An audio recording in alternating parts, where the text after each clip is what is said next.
Hey everyone, welcome back, and this is my review of Arpeggio of Blue Steel, Episode 7, entitled Iwo Jima.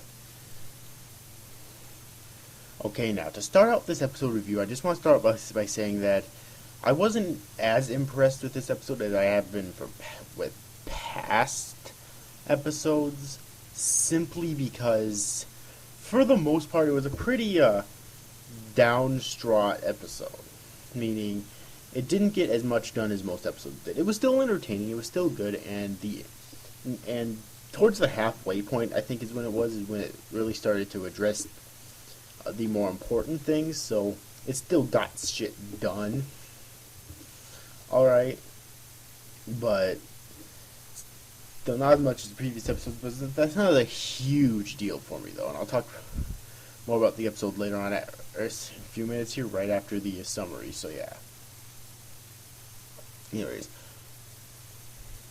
taking Haruna, Kirishima, and Maki with them, the I-401 and its crew arrive at their base in Iwo Jima, where they are greeted by the fast battleship Hyuga's mental model, who was guarding the island for them, and much by their surprise, they meet Taeko once again.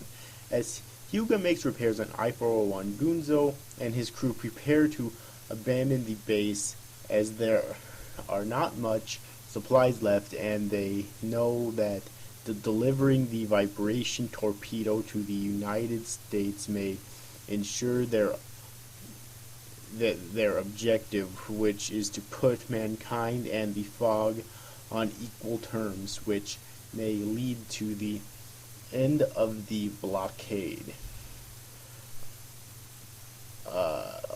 By Hyuga's suggestion, Taeko considers joining Gunzo and the other side, while Haruna and Kirishima are contacted by Kongo, who asks for their intentions. While Haruna affirms that she will not return to the fleet of fog for Maki's sake, Kirishima claims that she will continue by their side for the sake of gathering info. Kongo then assembles her fleet and prepares an assault on Iwo Jima. So, and that's really it. It was a very, very, very simplistic and straightforward episode. Alright, now, first off I have to say, where the fuck did Taeko's what I feel at this point is misguided love or obsession, perhaps, for Gunzo come from? Like, really? Where the fuck did this come from? Like, I don't understand this at all. Why she's fangirling over him, especially since they're supposed to be enemies. Like, and this wasn't even developed either. It just happened randomly a few episodes ago. So, where the fuck did this come from? You know? Yes, I do have a really big issue with this. Alright. It's really my only major issue of the episode, but there are a few more things I do want to mention. Alright.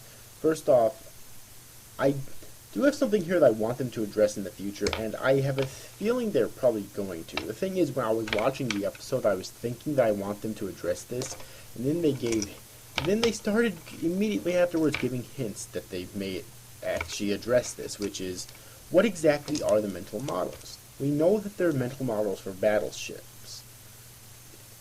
Alright, we know that much, but where did they come from? Who created them? And really, what are they on a deeper level? Alright, because we know that because at first we're led to believe, okay, they're machines. They can't have feelings. Their only purpose in life is to follow orders. And to fight, basically. Fight in wars. However, we can see that there are some who do have feelings. You know, Haruna has feelings for Maki, is probably like a big sister figure in a sense, and she wants to protect Maki. Alright, and you know, even Taeko, as misguided as they probably are, seems to have some sort of feelings for Gunzo.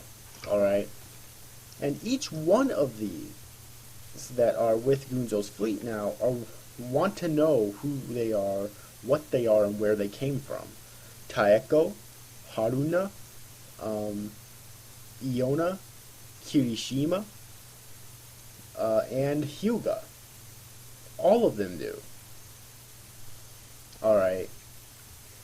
And so it's because of that I do have a feeling that they will probably address this in this season. If not, then they'll probably make a second season in which they will address it in, but I really hope it's in this season. And I don't know, how long is this season gonna be? Hold on a sec, I'm gonna check real quick.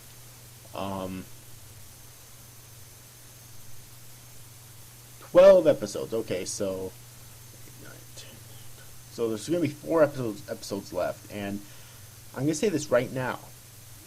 Alright, it has something to do with Gunzo's father.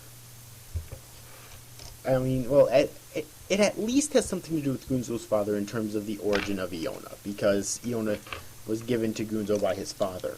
I mean, so that pretty much just tells you right there that her origin has something to do with Gunzo's father. Alright, but who's to say that the existence of all of the others don't as well? I mean, hell, for all we know, Gunzo's father could have created mental models in general. So all of them would have came from him. Alright. So I really hope that it's addressed in this season. And if not, then they've got to make a second season in order to address this. Quite honestly, they just have got to. Because they've got to address this in some way, shape, or form. And based on the mental models that are currently with Gunzo's fleet in this episode, all 5 of them are wondering about this as well. I have a feeling that eventually they will end up addressing this. Alright. Which is really good, of course. So yeah, but I think that's pretty much all I need to say about this episode, though. We also got a brief scene with that one, the villain of this season. I forget what his name is. He's that tall guy with like a beard and mustache and hair that goes way down to the back of his neck and whatnot. I forget what his name is. And his minions, basically discussing like the coming of the end of humanity or something, which didn't quite understand. It might have something to do with the mental models, like maybe the mental models are gonna go berserk or something and destroy humanity, and they're trying to stop that. That could very well be as well. And also, I have a question. It's like, if Gunzo and his fleet are outlaws to the government, then what the fuck is the fleet of Fog? Are they like demons to the government? Because they obviously have evil intentions. At least that's what we're led to believe at this moment. Alright, so it's like, seriously, how does the government plan on dealing with both Gunzo and his fleet, as well as the fleet of Fog? Alright, this seems kind of half-baked to me that they could deal with both, especially since there's several mental models now on each end, like on each team and whatnot, you know. I mean, before I would have said, okay, Gunzo and his fleet are outmatched, because originally all they had was, as far as we knew, Iona.